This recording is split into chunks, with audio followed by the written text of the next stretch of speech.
همدارنګه سهیل افریدي ویلي دي چې موږ په امریکا خرڅ کړل شوي یو او پیسې اخیستل شوي دي، خو د احتساب او د حساب کولو ورځې را لنډې دي او د دې پوځ سره او د دې خلکو سره به حساب کیږي. دوی وایي چې دا کومې پلمې چې دوی ته جوړیږي دا د هماغه دغه دی چې دوی د امریکې سره معامله کړې ده او د خیبر پښتونخوا په ځمکه د دې په معدنونو په دې ټول باندې معامله شوې ده. همدارنګه دا د جهادي خبرونه اوس راځو سیمایي او نړیوالو ته. په سیمایي کې اول خبر د افغانستان د کابل نه دا دی چې ډیر افسوسناک خبر دی چې د کابل په منډوي کې اور لګیدلې دی، بل خصوص دا د بوټانو جوړولو او خرڅولو په مارکیټ کې چې میرالم مارکیټ باندې یادېږي دلته اور لګیدلې دی. ویل کېږي چې څه کم $1,000,000 خساره تخمین شوې ده چې دغه دکانونو مارکیټونو ته رسیدلې ده. دویم خبر د یوکراین په هکله دی چې یوکراین پر روسیې باندې هوایي برید کړی دی او د دغه برید کې ویل کېږي چې په کوم ایرپورټ باندې دا نظامی ایرپورټ باندې دا برید کړی دی. نو دې کې د سوخو ویشت تیارې 2 دانې له منځه وړي دي چې تاسو معلومه ده د هر سوخو ویشت قیمت د 65 تر 70 میلیونه ډالر دی، یعنی 2 تیارې ورته د منځه وړي دي. همدارنګه ترکیه ګواښ کړی دی چې که چیرته القصد د سوریې د حکومت سره ګډ نشي نو دی به په سوریې باندې حمله وکړي او القصد به له منځه یوسي. دی ویلي دي چې د القصد خپل د معاهدو او د تعهداتو نه خپاړه ولیده او د ترکیې سره بله لاره نه ده پاتې جز له دې نه چې په سوریې باندې ورننوځي او د القصد سره وجنګیږي او صاف کړي.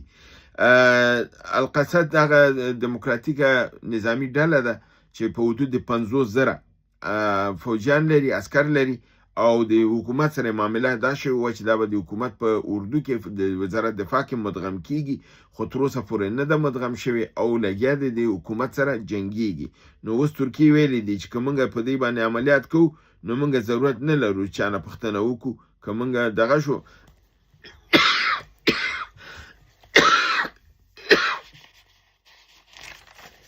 که ضرورت شو نو موږ به په سوریې باندې ورننوځو او د القصد به په حساب صفایي کوو. همدارنګه ترکیه د F-16 تیارې د یونان په هوایي حدودو باندې ورغلي دي او یونان د دا کړی دی چې ترکیه زما د حدودو تخلف کړی دی، بیا خپل تیارې الوزولي دي او دا ویل کېږي چې دغه مانور ترکیه کړی دی، ممکن چې ترکیه په یونان باندې حمله وکړي. نو هلته د دې ترمنځ د اوبو په سر شخړه ده د بحري سیمه ایز باندې او په څه جزایرو باندې، نو په دې اساس باندې هلته د دې خطر شته دی چې د دې ترمنځ یو جنګ وشي. نتانیاهو پروګرام لري چې امریکې ته به ځي او دا به کوشش کوي چې ډونالد ټرمپ دې ته قایل کړي چې باید په ایران باندې دویمه حمله وکړو. پرون برنامه کې ما تاسو ویلو چې اسرائیل غواړي حمله وکړي خو امریکا مخالفت کړی دی، امریکا نه غواړي په دې وخت کې حمله وکړي ځکه چې وایي چې ایران ممکن اسرائیل خراب کړي. اما نتانیاهو وایي چې دا به ځي او ډونالد ټرمپ سره به ګوري او هغه ته به دا قناعت ورکوي چې اجازه ورته ورکړي چې دی باید په ایران باندې برید وکړي. او ممکنه ده دغه ناسته د ټرمپ او د نتانیاهو په 9 د دسامبر په امریکې کې سره وشي. همدارنګه هندوستان ژمنه کړې ده چې په کابل کې به یو دېرشبستري شفخانه جوړي او همدارنګه په خوست، پکتیا او پکتیکا کې به 15 نورې شفخانې جوړي د خلکو لپاره او دا وعده یې کړې ده او د معاهده د نور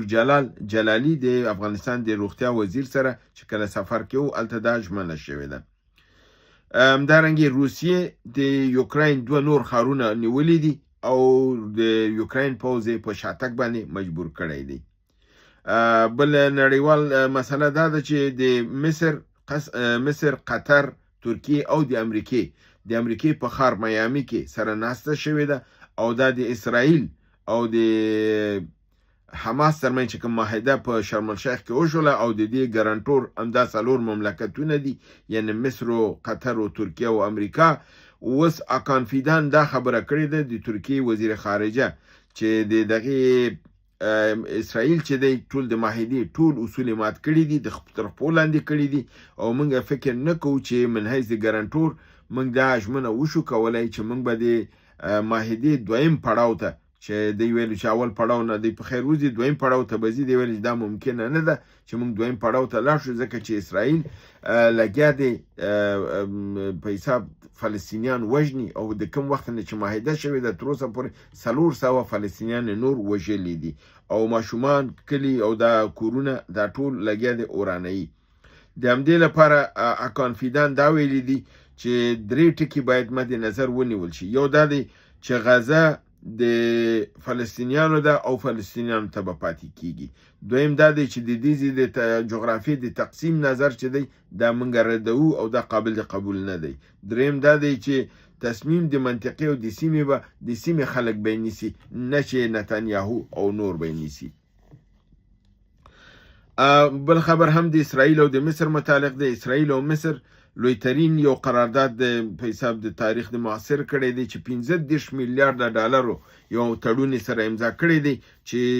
اسرائیل به مصر ته ګیس ورکوي او تاسو معلومه چې دا ګیس د کوم ځای دی دا هغه ګیس دی چې د غزې او د دې تر دغې کې د پټۍ ترڅنګ د اوبو لاندې نه دی د بحر لاندې نه دوی دا رئیس دي او دا متعلق د غزې دي او اسرائیل دا بدون دغه رئیس دي او دا خرڅي ویل کېږي دا 15 میلیارډ ډالر سره دغه د معاهده د مصر سره کړي او د مصر باید دا معاهده ونه کی ځکه چې هغه ته دا معلومه ده چې دا د خپل د اسرائیل شی نه دی دا بلکې د فلسطینیانو برخه ده او دوی دا تجاوز کړي د اشغال کړي د دې ساحینه د ګیسو د وباسي او هغه بیرته په سیمه باندې خرڅي نو په دې معاملې کې موږ تاسو ګورئ چې موږ تاسو خپل اسلامي ملکونه لګیا دي د خپل د اسلامي خاورې په مقابل کې معامله کوي او دا معامله چې ده دا درست دغه نه دی ځکه چې ضرر بیرته همدغه اسلامي ټولنې او اسلامي نړۍ ته رسیږي دا د نن ورځې سیمه ییز نړیوال خبرونه چې تاسو حضور ته مې وړاندې کړل تر بلې برنامې چې ستاسو پوښتنې او ځوابونو ته حاضرېږم تاسو په لوی پروردګار د عالمین سپارم وما علینا الا البلاغ